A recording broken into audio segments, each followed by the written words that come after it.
Ocenili so, da je nakup drsališča z naravnim ledom dolgoročno ugodnejši od najema. Projekt Mar nam je za skupnost namreč pokriva področje kakovosti bivanja in rekreacije občanov.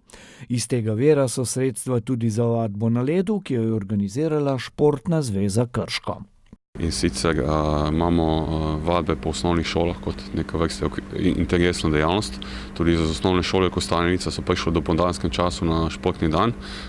To bojo ponovili celo 3-krat. Napoveduje se vrtec Krško. V popoldanskih urah so vodene skupine z osnovami drsanja za otroke. Ob ponedeljkih za starostno skupino od 9 do 12 let, ob sredah za tiste od 5 do 8 let. Skupine so zelo obiskane, dejansko imamo že za par tednov naprej zapolnjene. Dejansko smo mogli še nove skupine ustanoviti, predvideli smo recimo eno, tako da imamo zdaj ob sredah 2 skupini po 10 otrok, seveda je neka omejitev po številu glede na starost otrok. Letos je zaradi evropskega projekta obisk drsališča brezplačen. Zdaj imamo tam nekje okoli 40 drsalk, možnosti izposoje od najmanjših številk do največjih, tudi za odrasle.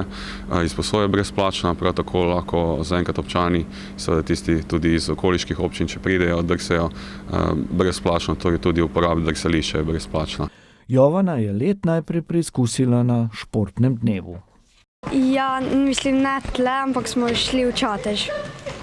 Ja. In katero drsališče ti je bolj všeč?